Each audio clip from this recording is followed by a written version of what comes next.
He's TV legend. All right, and co-director and executive producer of the new documentary, Body of War.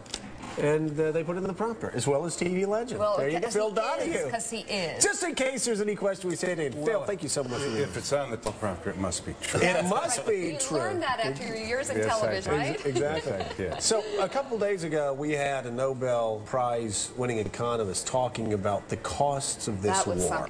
And he talked about the long-term costs because of the new technology we have, the body armor. He said in past wars, the ratio of kills, injuries, 2 to 1. They said something like 15 to 1, 20 to 1. So many young men and women coming back so scarred from the war. You actually follow one of those men. We do, Joe, and it is true. The injuries in this war are especially hideous. We have blind kids, 20-something, and you're blind. Disfigured faces, women, and paralysis, as you see in our film. And, you know, we're talking, well, there are over 50,000 casualties, but as many as 30,000 of these injuries turn the whole family upside down. Thomas Young can't walk, 28 years old, prime of life, saluted and went to war. And, of course, he comes home after all this talk about the troops, the courageous troops. Support the troops, right. Oh, support the troops, the troops. The troops come home, the VA doesn't call them back. Right. We have a lot of pretense going on around here. By the way, all those people who support the troops, one of the ways you can support the troops is to supply more troops. We are tapped out. I just heard you say that on this program.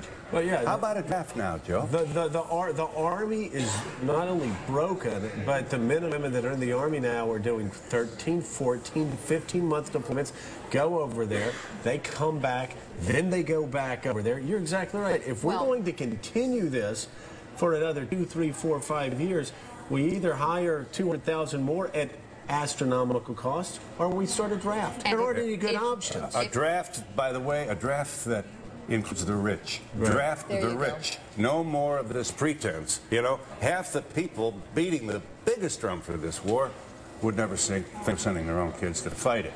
So people who are against this war are calling our attention to the pretense that democracy, half of us vote. Yeah, you know, and the thing is also, and of course I want you to talk more about your documentary. We've had reports out over the last month or so talking about even the men and women that come back with their bodies intact, whole.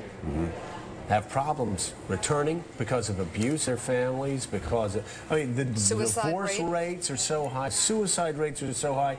You've got men and women that haven't seen their children for a couple of months. Tours of duty. Yeah, several tours of duty. And the problem of instability, emotional instability, goes exponentially up as you return a soldier to the combat zone. If you send a young man or woman to a combat zone for the 3rd time, the numbers go up in terms of behavior problems coming home, drinking, violence, lashing out. You know, this is going to rattle around this country for the rest of this century. Yeah. We have to acknowledge that it was a mistake. We think one more death in Iraq is morally indefensible, and we think if we went to the moon, we can get out of Iraq after. Let's get the UK to help us. We don't have to do this alone. I think it's possible. We don't know what's going to happen if we pull out of Iraq, but we do know what's going to happen if we stay. Right. We're going to have more and more young Americans die. What are we doing to 30 to 40 a month still? And people are talking about, well, we're making some progress. I don't see it, and the people in our film, Body of War, don't see it. Why is it, though, and we talked to Frank Rich about this a couple of days ago, that people want to avert their eyes in this war? Because in Vietnam, you would always see, was it Life magazine that would always have the faces of the dead, and people, even if you supported the war, you had to look into the eyes of the young men who were dying in Vietnam and say, okay, this is what we're doing with the cost of all of this. Remember Ted Koppel at the beginning of the war, back when I supported the war, Ted Koppel at the beginning of the war wanted to show the faces of the troops that had been killed, which seems to me to be the least we can do, to look again into those eyes, do a gut check and say, Is this morally defensible? But they don't. But we aren't doing that. We don't want to see it. We'll revert. Why? Well, the administration, just to add to that, will not let the bodies be seen as they're transported back. This was, I remember, as a correspondent at CBS, trying to cover the death of a soldier. We couldn't get the video. And the whole press establishment said, "Okay, we won't take pictures." Exactly. They went along with it. Right. This war is not fair to the American troops. And we ought to be brave enough to acknowledge the mistake and not be sending more young people to die for this mistake. This is, I think, unconscionable. How can we keep...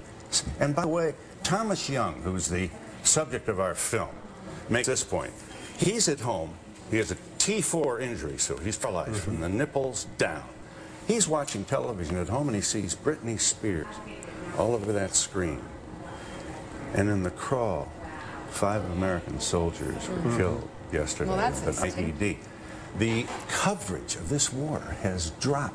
I think it's like in the 20 percentile now. It used to be 60s. Did you see that New York Times? There's a New York Times article where they had the diary. I think it was on a Sunday cover, and the diary of 5 or 6 soldiers who had died. And one of the guys said it was depressing watching TV covers. He was in Iraq. He said, "Wake up, America. You're talking about Britney. You're talking about Lindsay. You're talking about all. I'm over here fighting for you." And they're reading that they're not even at the top of our worry list anymore. Right. You know, second, third, what is it? And media has dropped in its attention to this issue. It's like it's not good for business to be covering this horrible disaster we're in now. Speaking of not good for business, and I want to ask this in a way that your answer doesn't sound crass, because you certainly are not glad that things have gone badly over the past 5 years. You're not glad for all the suffering that you're not averting your eyes from. But do you feel vindicated? 5 years ago, you said, this is a terrible mistake. Some people believe it cost you your job at this network. You know, over 4,000 dead Americans, many of whom could do a better talk show, be a better reporter. And Donahue's home saying he's vindicated. I have never said that, and I never will. The pain is too great for this war. Nobody ever got anything for saying, "I told you so." Nothing good ever comes from that. Let's move on now. See if we can't stop calling each other names. I have to include myself. I called Cheney a wimp the other day. And see if we can't reach out rather than lash out. How do we, I couldn't agree more, where do we go from here? I think, first of all, let's summon a coalition of nations. We're the last remaining superpower. We certainly ought to be able to do that. And gradually withdraw. Our presence, it is agreed, is part of the problem. It is true we're not sure what will happen. But how can we possibly send more people to die for this? I would like to have the 2 uniformed officers coming up your walk now. Right. Now, when we are destined to get out of here. And what's going to be different a year from now? How is it going to be different and easier for us to withdraw? This is unconscionable. We can get out. Reagan backed up. Remember the Marine billet? The truck went in there. Reagan pulled out. Nobody said wimp. Nobody said message. By the way, message, we can't send the wrong message. Message means face. We have old men in Washington who are trying to save face. And people in our film, Body of War, are saying no more young life is worth an old man's face. Yeah. Let's honestly say who we are. We're brave enough to acknowledge this terrible error.